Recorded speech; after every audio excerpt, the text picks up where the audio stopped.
Welcome to Rob and Tony's Cinematic Adventure. I'm Rob Wilson. And I'm Tony the Quantum. Today's movie we're doing Hot Fuzz, the second movie in the Cornetto trilogy. I love it. Yep.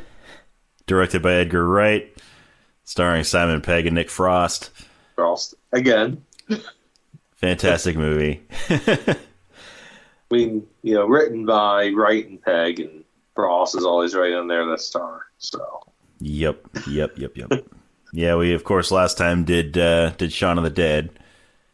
And now we're moving on to Hot Fuzz. So, hopefully, you had time to watch it. If you did not watch it, I'm going to go ahead and right now say spoiler alert. We are going to be talking about every part of this movie. So if you have not watched the movie Hot Fuzz, then go ahead, and if you do not want to be spoiled, go ahead and pause the podcast, watch the movie, come back and listen. So if you don't mind being spoiled, then just keep on listening. But hopefully you've had time since the last episode to watch Hot Fuzz. Yeah, I remember when we first watched this, and at that, last time we talked about how Wright, Pegg and Frost were kind of new to us. Mm-hmm. Obviously, at this point, yep. This is 3 years later that Hot Fuzz comes out. Yeah, which the great thing is, like, the first time that you and I saw Shaun of the Dead was together. First time each of us had seen Hot Fuzz was together. And I remember, we watched it. We didn't see it in theaters. We watched it on DVD at your parents' place. Yep. I remember. Your dad was working overnights at the hotel. And and he was. He actually had a night off, and he was trying to sleep upstairs. And it was so funny. We were laughing so loud that woke him up, and oh yeah. He was not happy. It was a funny movie, though. It's a hilarious movie. Yes, it was.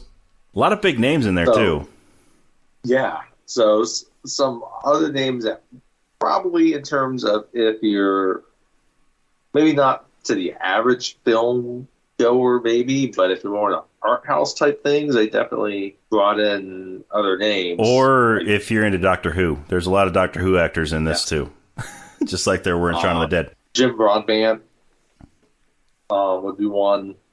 I guess mainstream, there was, obviously Timothy Dalton. Yes, James Bond himself. He had second U.S. appearances next to George Lazenby, who only had the one. Dalton only had two. Yep. The Living Daylights and License to Kill. But yeah, a bunch of other very British actors, actresses. Bill Nye, of course, is in this one again. Just like he was in Shaun of the Dead. He was in Hot Fuzz also. That's right. If you watch The Crown on Netflix, yes, Olivia Colman has a role in this. Yes, Olivia Colman, who had a small part in an episode of Doctor Who, and who also starred in Broadchurch, which is an amazing show. If you have not seen that, you need to watch it. It is it's such a good show. Her and David Tennant, who, just putting this out there, David Tennant is my absolute favorite actor of all time. Yeah, I love Tennant. He is terrific. Who, of course, played the 10th Doctor in Doctor Who. But yeah, Broadchurch is an amazing show. If you have not seen it, I highly recommend it. Steve Coogan has a small role in it. Yes, he does. Who, if you haven't seen Tropic Thunder, he has a hilarious role in that. Yep. Martin Freeman has another small role. And then also in a small role, it's uncredited, is Cate Blanchett. Yes. Cate Blanchett plays, Nicholas Angel's ex-girlfriend. Ex-girlfriend, yeah. You see her at the beginning of the movie, and she's wearing basically a mask. Yeah, she's wearing, a big smock and against COVID. And a face mask and all that. All you can see is her eyes and her unique Cate Blanchett voice. The other person that's in this, if you're, he was in Lethal Weapon 3, but if you're someone else that's of our age, that like Teenage Mutant Ninja Turtles, is Stuart Wilson, who's in the third Ninja Turtles movie. It's a bunch of very British kind of actresses in this. Yes. That I mean, it makes sense because it's a British American movie. thing. So, you know. Right. You know, and obviously they might end up in some American movies. Yes. Because it will take roles. Whatnot. It makes sense in Initials 3 since he plays a Britishman in Japan that he would be in that movie. But he has a small role as well. And again, like we talked about with Sean Zud last time, a lot of people might see in some of the British stuff you might watch. Yes. Especially if you're American, you know, if you're listening to that. Obviously, if you're in England, yeah. If you're in England, yeah, obviously. I think most of the same faces probably show up in America that you used to. If you want to go ahead and then, you know, talk about the premise of it and what they're spoofing. Yeah, so Simon Pegg plays Nicholas Angel, who is the best cop in London. He outshines the rest of the Metropolitan Police Force. And it gets to the point where they can't stand to have him in there anymore because he's making everybody else look bad. So they transfer him to this little village in England. Somewhere in the countryside. Yeah. And where nothing ever happens. Seemingly nothing ever happens. What? And as a quick aside, thinking about the kind of the prologue, they'll talk about how he's such a good police officer. Right? He's not going to say policeman. No, they get into that police movie. officer. Another person that has a cameo in the movie is not really an actor. It's Peter Jackson. Oh, really? Where's Peter Jackson? He is the cop. The police officer? The Santa Claus that stabs. Oh, yes, he is. Yes, he's the Santa Claus that stabs Nick Angel through the hand. In prologue. Which is a running joke about how his hand is doing. Which seems to maybe be alluding to something else. I don't know. Peter Jackson, of course, director of several movies, including the Lord of the Rings trilogy and the Hobbit trilogy. Also has a bunch of British actors. And several other great movies that he's done. Including King Kong, which I think his King Kong is very underrated. I do too.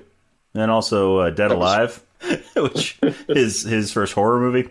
Yeah. It was his first one, right? His first horror movie? Yeah. Yeah. Very strange sensibility.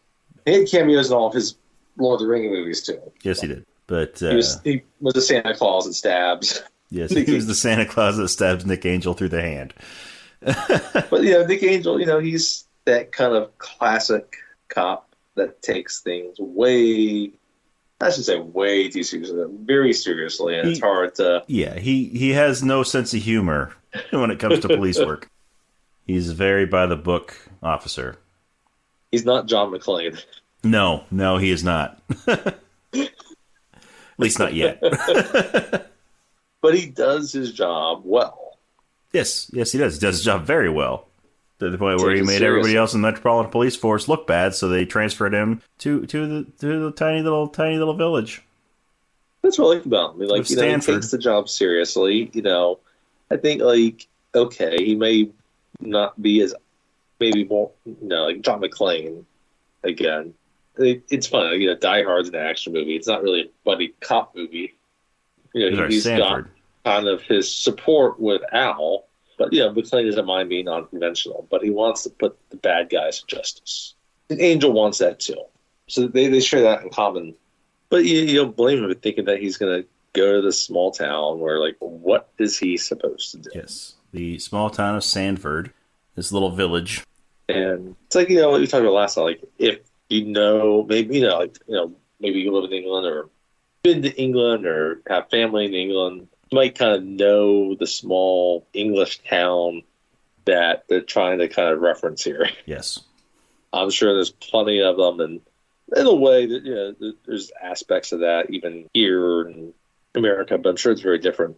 Kind of that idyllic countryside English town that they send them. It's, they send them there because, for all they know, nothing happens there. But we find out throughout the movie that things happen there. They just get covered up. Well, what I like about it, they're sending up American action buddy cop movies. Yes. And they're using it within the setting of a simple English town. Especially Point Break and Bad Boys 2. Yes, those two in particular. That's why I say the buddy cop aspect. But they have aspects of other buddy cop movies too, and other just cop movies, not even necessarily buddy cop movies. Because if you really look at it, Point Break's not really a buddy cop movie so much because it's only not. one FBI agent that it centers on, but it's his relationship with the villain, with the bank robber. But the other thing it kind of sends up in a way is also just the idea of kind of a slasher movie. yes, I mean, even Dalton's character's name is Skinner. He's a slasher of prices. His name is Walter Skinner, and he's a slasher of prices because he owns a grocery store. Yeah, it ends up being the basic conceit of the movie. Once he gets to the town, it's like these really crazy deaths start happening. You know, kids who are going around spray painting stuff start disappearing. And, you know, anybody who does anything to ruin the aesthetic of the town disappears. Nobody knows where they go. No one questions it. Small town. It's probably like, what, 3,000-4,000 people maybe? If that. You look at the town and then like maybe the countryside surrounding it. Yeah, probably it's probably the high end. It's probably like 1,500 people, 1,000 people. But yeah, so Nick Angel starts noticing that you know people are going missing, and he starts to investigate it. It's even before that he's doing his job. Like he's like, oh, there's kids drinking underage in this pub, and so he arrests the kids. Graffiti. And of course, the partner that's assigned to him, played by Nick Frost, is the police chief's son. And he arrests him. Yes, he arrests him for being drunk in public. And then finds out the next day that he's his new partner. Like, I wanted to question him. I was like, no, he's not going to be good in the morning. It's like, oh. Like, yeah, at first you're thinking, oh, he's just the town drunk that gets arrested a lot. Yep. Throw him in the drunk tank and deal with him in the morning. No. Yeah, so, it turns out Danny Butterman, played by Nick Frost, is Chief Butterman's son, who clearly got the job through nepotism. Clearly. But at the same time, like, it's a small town. I like the names in it, though, because, like, Butterman, and he's kind of fat. Yeah, he's kind of a butterball. He's Nick Frost. Angel, because he acts like an angel. Mm-hmm. Skinner, and because he's a slasher. Prices, and maybe more, we don't know. We will spoil the movie eventually. And of course, there's Reverend Philip Shooter, who later in the climax of the movie, which we'll get to, has some guns. But it seems like, and again, you talk about like not knowing that setting. I think there are aspects of Hot Fuzz that are particularly more British than Sean. It is right in there as kind of the aspects of the characters they hit and who they represent within a small town of England. Whether it be like the Reverend of the town, or the pub keeper of the town, and even maybe some of the close-knitness of it, like the person that's running the market. You know, like I just think it's funny when he's like finally getting a tour of the police station there in town. You know? Like, yeah, the different characters he meets with him. You know, you have the twins, Olivia Colman, but then he gets introduced to the neighborhood watch, right, which is like a literal neighborhood watch. They do everything for the greater good. The greater good. It's like you need the cable guys, right? Greater good. The greater good. They're watching everything, and they even notice his handiwork from last night. You know, when he first gets into town, and he hasn't even been introduced to everybody. You know, he's met the innkeeper, he's met the pub owners, and he meets some of the local youth. Yeah. Drinking underage. I love that kid. He's like, how old are you? He's like, oh! I feel bad for that kid. Yeah. Because later on we discover because, Angel intervened. Yep. He had to be, when disposed of. Kid with a traffic cone on his head. Which still doesn't really make any sense. Like, they could just easily, like, not charge them. Yep. Like that didn't happen. Yep. And not make him get rid of the spray paint. But it's that contrast immediately. Like, I think it gets that shock going in the small town, and then like, oh, he sees the nepotism. He's like, oh yeah, okay, this guy just arrested as the police chief's son, and he's driving drunk, whatever. Like, he's jaded by that, but he's still singularly focused on what he's supposed to do. When Angel and Butterman are out, interviewing people, was that when they were looking for the Swan? Yeah. when they come across David Bradley, who speaks very unintelligibly. You can't understand a word he's saying, but Butterman can. But yeah, he's holding the shotgun there. Angel asks him if he has a permit for it. He's like, I do for this one. And they go open his shed, and it's just full of guns. Claymore mine. And a sea mine. Ton of guns and a sea mine. That's right. What's he doing with a friggin' sea mine? Where do you find a sea mine? So, of course, they confiscate it, and all those guns come back later in the movie, but they confiscate it. Mine. As does the mine. And David Bradley, of course, another actor from Doctor Who, who has portrayed the first Doctor for the last several years, ever since the actual first Doctor passed away. Almost everything comes back to play a role. Yes. Everything they introduce at the beginning of the movie comes back later. It's it's funny. I didn't even thought about this. It's like, like the Coens, like they introduce a lot of things, and some things come back, some things don't. Mm-hmm. You kind of have to watch to know like what's going to come back, what doesn't. And with this, almost everything comes back. Yeah. And like I said, you pay attention to like the names, and that will play a role later in the movie. Yeah. The names fit with their personalities. And the first thing we know, it quickly becomes, I guess you could call it a murder mystery. Yeah. And also, I mean, this is the one cop movie that really focuses on the one thing that most cop movies don't focus on. You know what that is? Paperwork. That's right. Gonna be a lot of paperwork. Which is so true. Like, they're cops. The bureaucracy will not allow anything else.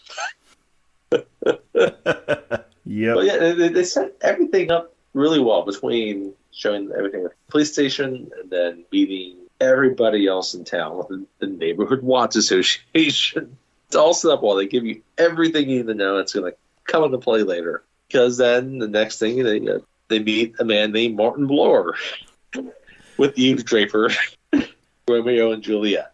Let's just say they're not the most refined actors. No, they are not. Yeah, after questioning them, or after questioning Martin Blower, he offers Angel and Butterman tickets to his play that night. Right, because Romeo and Juliet. He catches them speeding. It's the typical speed trap. After pulling them over, he offers them tickets to the play, and Angel sees it as a bribe, so he turns it down. And then when they get back to the station, they're given tickets by the chief to the play so that they can represent the police department. I always like afterwards, like obviously the terrible actors. It's a terrible, not even just terrible actors, it's a terrible production of Romeo and Juliet. Yes. They work in the Cardigans' love song. Yes. To their production. Yes. They try to, Martin tries to play up like, oh, they actually took the tickets after all. Then Butterman's like, no, and he blows him off essentially, because like you can even see that early on how much he looks up to like Nick. Like he finally sees this cop that's kind of closer to what he's seeing in these movies. Yeah. Like Nick, like it's funny because it's a little ironic because like Nick's blowing off what those movies are really like, even though Butterman sees in him the characters that he admires in those movies. Yeah. He sees Keanu Reeves and he sees Will Smith, but he's constantly questioning him about it. You know, have you ever fired two guns at the same time? Have you ever fired two guns at the same time whilst jumping through the air? Have you ever fired one gun whilst jumping through the air? Have you ever fired? Is it true? There's a place in the man's head that if you shoot it, it will blow up. Blow up. Which, if you've seen the movie, you know what we're talking about, where he's just sitting with a bunch of kindergartners. And did you know? So Nick Frost, I guess he came up with the name Danny Butterman. Okay. So apparently he only agreed to do the film if he could get to name his character. And also he was asked to watch over 20 action movies to prepare for his part, but he only watched one. Can you guess what that one was? I asked someone to watch it. It's perfectly within his character. Yeah. Can you guess what one he watched? What did he watch? Bad Boys 2. Bad Boys 2. Yeah. It's actually like it's a perfect name too. I mean, the Butterman because of like obviously being rotund. Mm-hmm. But like Danny just seems like this kind of a sheltered child, and Danny fits within that. Yes. So it's well named, but as we soon figure out, because there's strange deaths that are happening, including tragic, what do they call it? Collisions, or they'll call them accidents, right? Yeah, they call them traffic collisions because accident implies that someone was at fault. There's decapitated bodies in the middle of the road, right? And they're not policemen and police women; they are police officers. But of course, Butterman called a policeman officer. But we've seen the guy dressed as Death right before these really strange accidents happen. And the first one is a traffic collision, which is not traffic collisions. We just see decapitate two heads, which, like, how is that going to happen in a traffic collision accident? Whatever we want to call it. And obviously, our protagonist, Nick Angel, given he's a very astute policeman officer, expects something else. He doesn't know what it is yet. And he's going to be wrong. He's going to be very surprised about what he partially because of who it is. The stars of Romeo and Juliet. But then the next one that happens is George Merchant. And Merchant's an appropriate last name because he's a developer. This is after the sea mine discovery. Yes, has been confiscated. Confiscated. There you go. And everyone's acting like it's funny, like it's hilarious because like there's all this absurd stuff happening. Everybody's acting like all these deaths are just coincidental. It's just a big coincidence that all these people keep on dying. There's also a living statue that is a plague of the town. Yes, the living statue. Oh, there's nothing worse in that town than a living statue. But like that dude just painting himself and standing still all day in one spot. Again, they've been voted best village in England. You would think that would be the appropriate place for a living statue because there's plenty of tourists that would want to visit a small England village. Yeah, and then see something like a living statue. Like that's got to be like tourism has to be their bread and butter. It's like their big economic interest is like American bougie money. But apparently they don't want to become like really well known other than being the best village in England. It's only the best village. They don't want to be like touristy. But anyway, maybe they haven't thought that through. How many years have they had? They mentioned it at some point. Yeah, I don't remember how many years they said. It's not them. It's actually that. If anybody out there knows how many years they've been voted best village, then let us know. I don't know how many years it's been. But yeah, so they have like Danny and Nick. They go out for drinks and they have an evening of watching Bad Boys. Yes, Bad Boy. And then there's a gas explosion in a mansion. Because Danny brings up, you want to watch a movie, Point Break or Bad Boys 2. And Nick is like, Nick's like, well, which do you prefer? He's like, no, which one do you want to watch first? Because Danny has every intention to watch both of them that night. Is it interesting that Bad Boys 1 doesn't enter into the conversation? Well, I mean, Bad Boys 2 is the more popular one. It's one of those sequels that's more popular than the original. It's one of the funny things about, like, Michael Bay, right? He had this series of things in the 90s. He had Bad Boys, then The Rock, which are these both good action movies. Yeah. And then, he gets both R-rated action movies. But from that, he springs into Armageddon, which again is kind of like a disaster action movie. But that helped kind of catapult him more in the mainstream. And, he helped be able to do Bad Boys 2 from it. Because at that point, when Bad Boys came out, like Will Smith was... he was the Fresh Prince, but he wasn't box office star yet. I mean, he was. Black hadn't come. No, he was, because Independence Day in '96. That's what really catapulted Will Smith to superstardom. When did the first Bad Boys come out?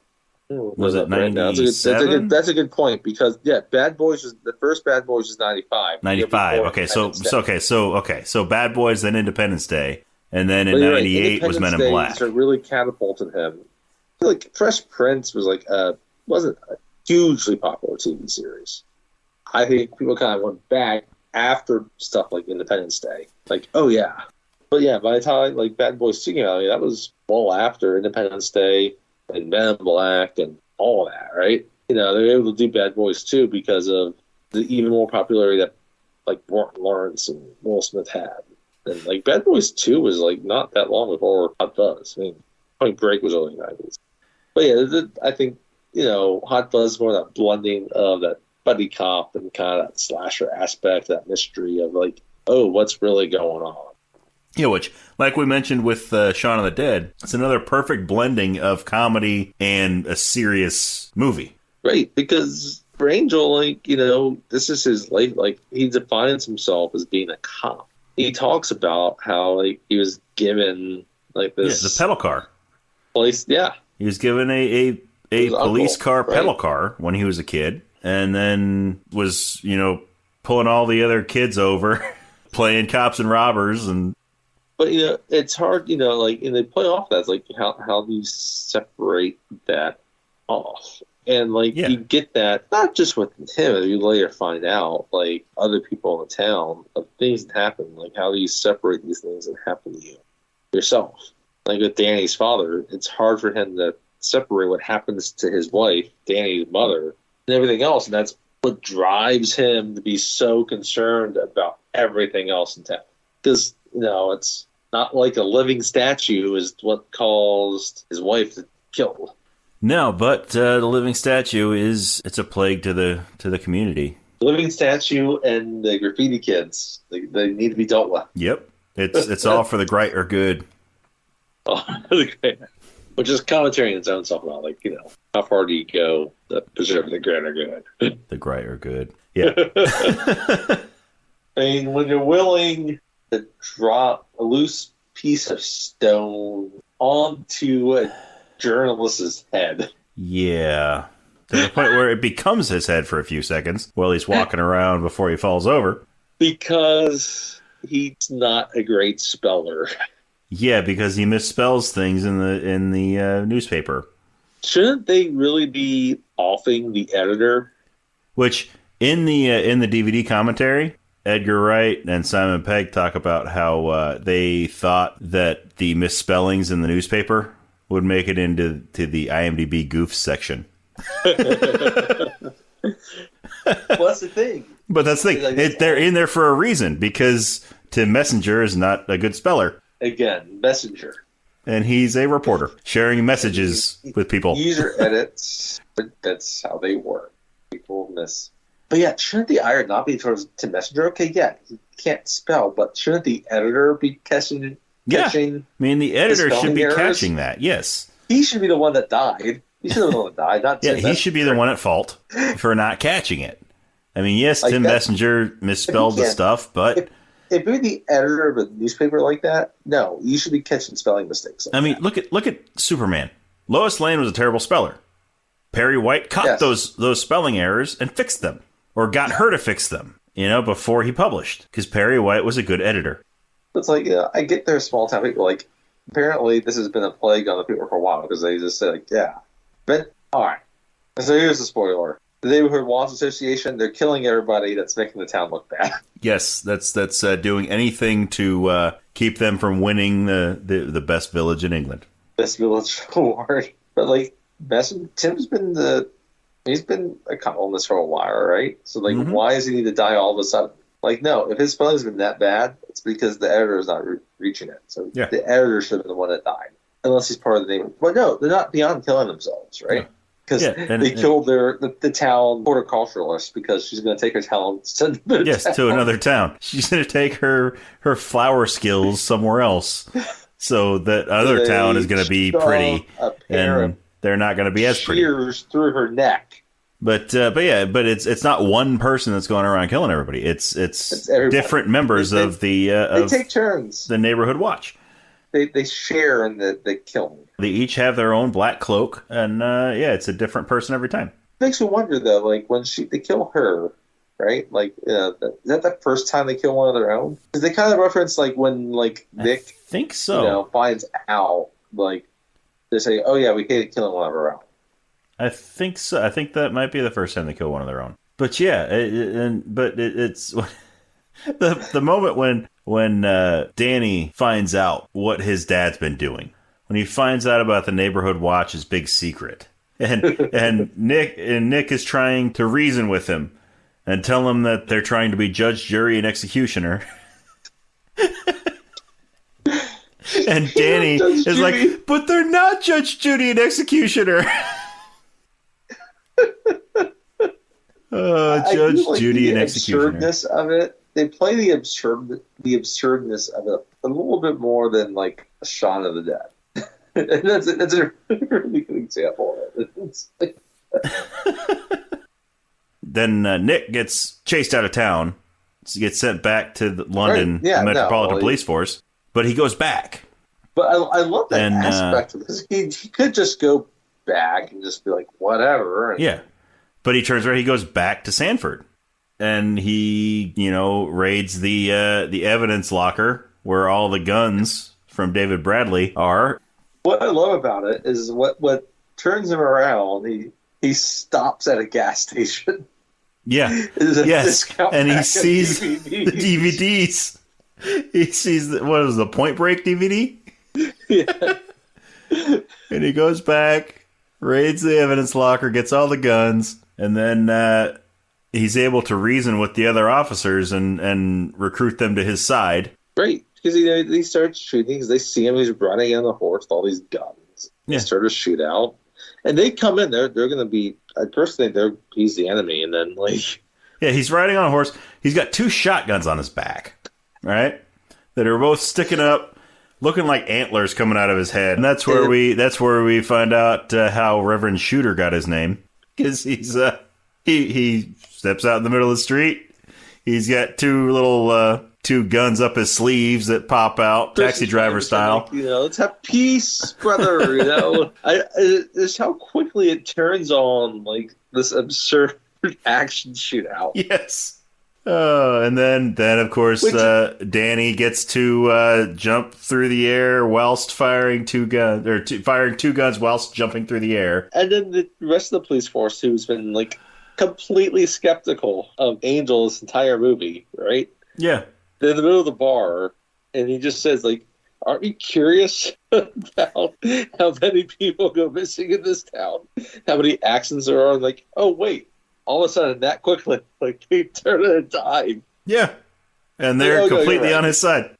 It's absurd in all the right ways. Yes, it is. All the right ways. And then they have, they join his side, and, it's just a big shootout there from the end. They go in the grocery store, and they have a shootout, and they have your standard car chase, right? Which ends in the Model Village. Yes. The Model Village. Where they end up having a little fight scene in there. It was King Kong versus Godzilla. What they set off to, it's not raining, but they set off a sprinkler fighting. And then Skinner ends up falling and getting impaled through the chin. It's so awful. He goes through right behind his chin and up through the front of right in front of his nose. So his jaw's stuck forward. You look at it, you feel bad for him. You're like, holy hell. It's really? That's gotta hurt like hell. I know. And then he says, this really hurts. You look at it, you can't imagine any more painful things. Yeah. It goes through his jaw, and it goes through his tongue. No, I don't think it went through his tongue. It just went through his chin. I think it went in front of his tongue. Yeah, it went through right behind his chin, into that soft area behind the chin. And I think it went in front of his tongue, and then just out in front of his nose. That's gotta be extremely painful. Yeah. And as soon as you're thinking that, he says, this really hurts. It's funny, it's James Bond. Yeah. It's Timothy Dalton. And there's so many little one-liners in the movie because it makes fun of the aspect of these action movies and these one-liners. And who's the grocery store worker they send to hurt Angel? Yeah, yarp. And he's like, bedtime's over. No, playtime's over. Playtime's over, that's what it was. He's got the stuffed monkey. Playtime's over. Oh, can't even think of his name. Lurch. Lurch, yeah. Well, his nickname was Lurch. It's Lurch. Michael Armstrong. Yeah, Roy McCann. Who's in Game of Thrones? Clash of the Titans. Oh yeah, he was the Hound in Game of Thrones. He was also in Oliver Stone's Alexander with Colin Farrell. Yeah, playtime's over. Right? They work with, and then he hits him in the head with a peace lily. Breaks the flower pot over his head. That's like his prized possession is the peace lily. Yeah, it's the peace lily. He knocks a guy out with peace lily. He bought peace lily for Danny. Yeah, he did. He bought Danny a peace lily. But it's one of the tough things. Like, I think Danny was realizing his dad, everyone he knows and loves, in on killing a bunch of innocents. But he had developed this relationship with Nick Angel. Nick Angel became a mentor to him. Yeah, absolutely. And so he was able to follow him. He's able to join up with Angel and take the neighborhood watch out. Yeah. What are the twins' names? The Andes. That's right. Yes, the Andes. And they want them back. In the end, oh yeah, they realize within whatever time frame it was, probably not very long of a time frame. It seems like the movie takes Andy Wainwright and Andy Cartwright. I think it's just funny. It's over a course of maybe 2 weeks. Oh yeah, we want Angel back. It's that quickly they realize they fucked up. Yep. But I love it. There's so much absurdity to it. We talked about this the water mine on some farmers. Then later, after everything's all done, gets activated. But what I love about it is because Inspector Butterman, the chief of he comes in with a blunderbuss.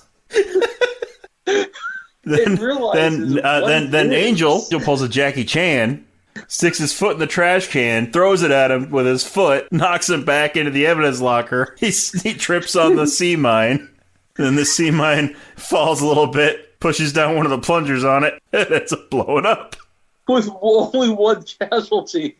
Well, it's after he fires the blunderbuss, and Danny jumps in front of it to save Angel, and then you have Danny getting shot, and then the sea mine blowing up, and then it's a shot of a year later. There's a little thing that says 1 year later. And that's the thing about this. It's a close up of if you've seen Shaun of the Dead, you're wondering what happens to Danny. Exactly.